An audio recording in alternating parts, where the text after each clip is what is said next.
Hi everyone, Timothy Ferris here on a rainy day at the observatory with a few words about ideology, what it is, what it does, and how, if you're one of the millions of people who has inadvertently found yourself in an ideological bubble, how you can escape it.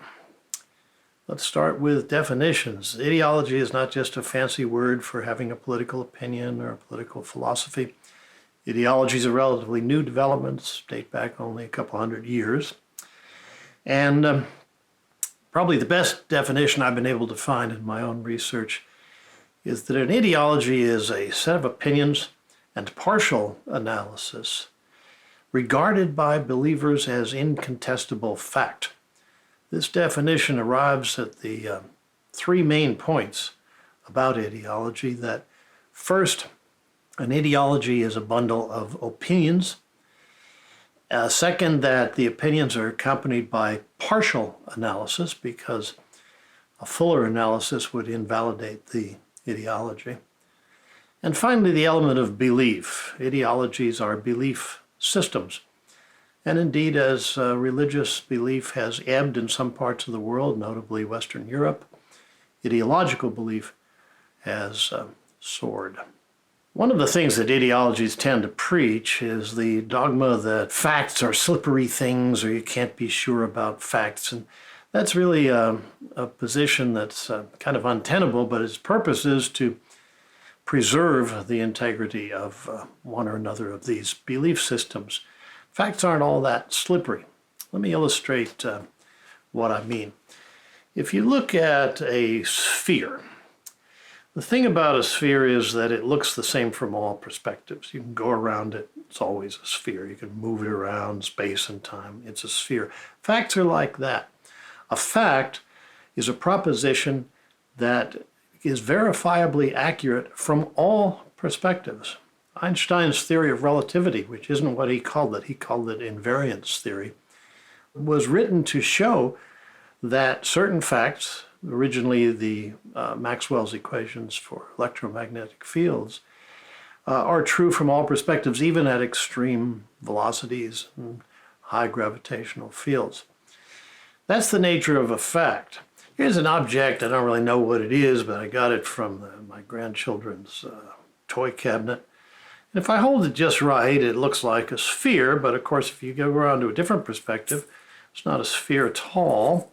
What ideology does is demand that you only look from this perspective. Everyone chants in unison, it's a sphere. You can't ever look from this perspective. If you try to suggest that to an ideologue, you'll be called some rude names. Let's look at a few examples of ideologies. The one that always comes first to mind is socialism, which is state control of principal means of production, and of communism, which is a socialist system that also denies property rights. So that without property rights, the other rights don't mean much. Freedom of speech doesn't mean much if the government's free to come and take away your computer, or in this case, your video camera, or indeed to take your home away, all of which is possible in communist countries. A lot of people are in prison in communist countries right now just for saying things that the government didn't want them to say. The facts about socialism and about communism are inconvenient to the ideology, which will fail to tell you that communist governments, which once ruled a third of the world's people without any of those nations ever having voted in a free and fair election to have a communist government, communist governments in that time murdered more than 50 million of their own citizens, many of them through starvation by applying ideological principles, others through purges and executions designed to get rid of the many citizens who failed to believe in the ideology.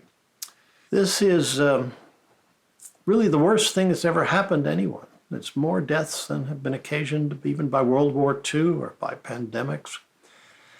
And it seems to me that the least we can do for those tens of millions of innocent people who were murdered exclusive of war by communist dictatorships is to remember what happened to them. But to do that, you need to get out of the bubble of ideology. Another popular ideology is populism, which is simply lying to the undereducated to tell them that whatever they think the world is like is really the way it is, that illegal immigrants are somehow simultaneously going on welfare and stealing your job. Anything that you can find gets a response, and people who are sufficiently unknowing to accept such claims will say that the leader who recites them is telling it like it is. And the kind of support that you can get from populism has always been a danger to democratic societies.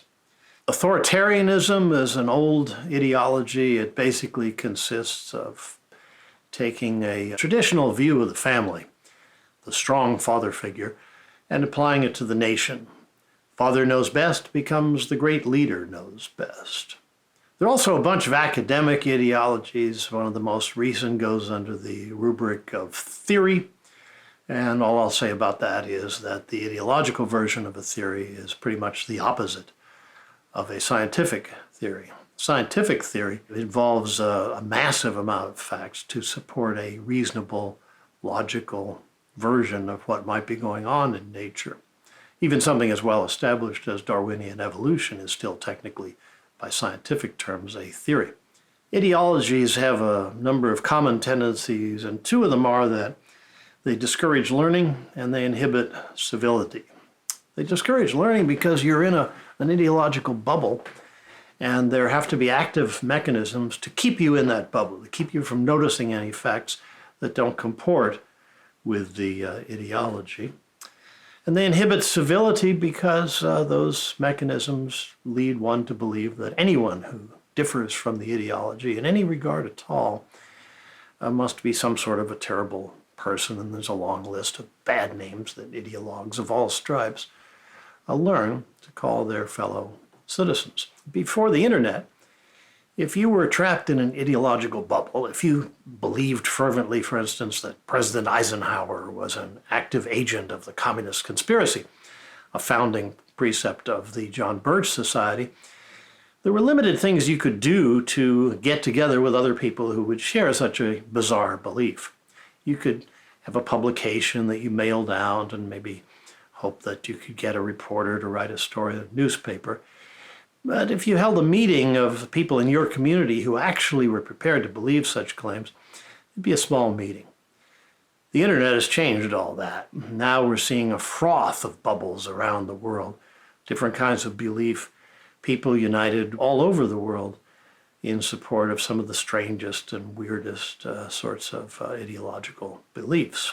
Within any of these bubbles, however, no matter how many people you have involved, you're always engaged in slicing the same bologna into thinner and thinner slices. There are a couple of ways you can get out of an ideological bubble if you find yourself in one. One way that we learned back in high school debate, when we had to be able to debate either side and often didn't know until the last minute which side we were supposed to support, is to sit down and see if you can write a paragraph that accurately describes a position pretty much opposite to or otherwise alienated from your own.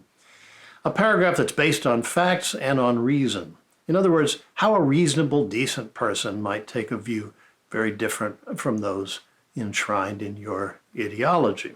Another approach is to take a subject that interests you. If you're a progressive, for instance, and you care about world hunger, learn something about world hunger by consulting sources outside your ideology. Just look for the hard facts. You'd be surprised how quickly you will see the poverty of a belief system as compared to the riches of a system based on facts. I'll conclude with a remark by the Dalai Lama, who said, "We do not need to believe in an ideology. All that is necessary is for each of us to develop our own good human qualities." Thanks for listening. See you next time. Suggested reading for this talk is Daniel Bell's The End of Ideology.